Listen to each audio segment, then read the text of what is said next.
केरल में वायनाड जिले में मंगलवार तड़के कई जगहों पर भारी बारिश के बाद हुई भूस्खलन यानी कि लैंडस्लाइड की घटनाओं में अब जो आंकड़े सामने आ रहे हैं, कम से कम 126 लोगों की मौत हुई है और 128 लोग घायल हुए हैं।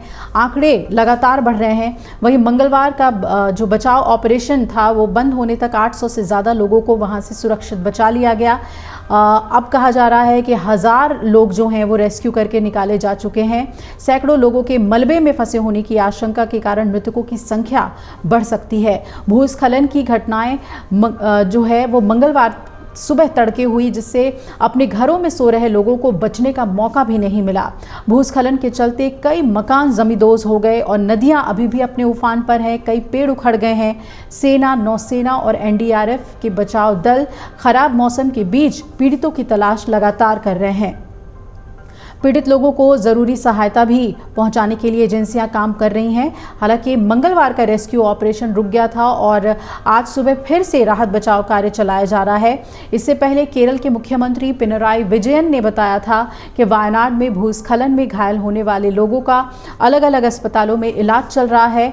उन्होंने ये भी जानकारी दी कि लैंडस्लाइड में मरने वाले लोगों के शवों की पहचान की जा रही है। शिनाख्त का काम चल रहा है। मुख्यमंत्री ने बताया कि कई शव मृतकों के परिवारों को सौंप भी दिए गए हैं।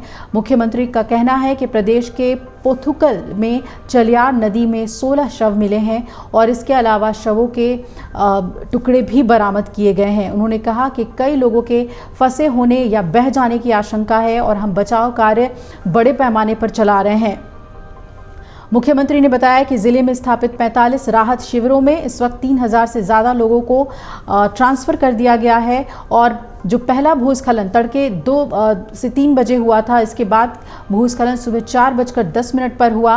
मुख्यमंत्री ने बताया कि मेप्पाडी, मुंदक्कई और चूरलमाला क्षेत्र में संपर्क टूट गया है। चूरलमाला मुंदक्कई सड़क पूरी तरह से क्षतिग्रस्त है और इसके अलावा आपको बता दें कि पूरे केरल में शोक भी घोषित किया गया है।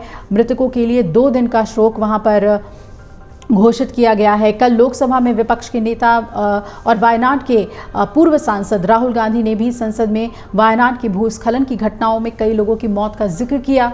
राहुल गांधी ने आने वाले दिनों में वायनाड दौरे पर जाने की बात कही और आपको बता दें कि कई वरिष्ठ सरकारी सूत्र बता रहे हैं कि ज़िले के मेप्पाडी के जो पहाड़ी इलाके हैं वहाँ भारी बारिश के बाद कई भूस्खलन हुए, जिससे मृतकों की संख्या अभी और बढ़ने की आशंका पैदा हो गई है। सूत्र बता रहे हैं कि बचाव कर्मियों को नदियों और कीचड़ से लोगों के अब अंग बरामद हो रहे हैं और इसलिए इस त्रासदी में मारे गए लोगों की सही संख्या का पता लगाना बेहद मुश्किल है। सूत्र बता रहे हैं कि अभी ये साफ नहीं है कि जो अंग मिल रहे हैं वो एक ही व्यक्ति के हैं या कई व्यक्तियों के हैं। उन्होंने बताया कि मृतकों में कई महिलाएं और बच्चे शामिल हैं और उनकी पहचान और पोस्टमार्टम के लिए शवों को अलग अलग अस्पतालों के मुर्दाघरों में ले जाया जा रहा है। अधिकारियों ने यह भी जानकारी दी है कि भूस्खलन प्रभावित इलाकों में मुंडक्कई, चूरलमाला, अट्टमाला और नुलपूझा गांव शामिल है। केरल सरकार ने भूस्खलन में लोगों की मौत के बाद प्रदेश में 2 दिन के राजकीय शोक की घोषणा की है। वहीं मुख्यमंत्री विजयन ने कहा है कि राज्य सरकार इस घटना से बहुत दुखी है, जिसमें कई लोगों की जान चली गई है और आपत्ति को बड़े पैमाने पर नुकसान पहुंचा है। मुख्य सचिव वी वेणु द्वारा जारी एक आधिकारिक अधिसूचना में 30 और 31 जुलाई को राजकीय शोक घोषित किया गया।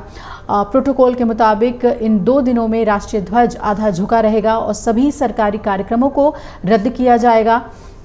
बचाव दल मलबे में फंसे हुए लोगों को बाहर निकालने के लिए लगातार काम कर रहे हैं और भारतीय सेना बड़े पैमाने पर बचाव अभियान में जुटी हुई है। राज्य सरकार ने एनडीआरएफ के अलावा पुलिस और दमकल कर्मियों को भी प्रभावित इलाकों में तैनात किया हुआ है। किस तरीके से बचाव कार्य चल रहा है वायनाड में, उससे जुड़ी हुई सभी अपडेट आपको देंगे। अगर आप ये वीडियो YouTube पर देख रहे हैं तो हमारे चैनल को सब्सक्राइब करें और बेल आइकन को दबाना ना भूलें। अगर आप Facebook पर ये वीडियो देख रहे हैं तो हमारे पेज को लाइक करें।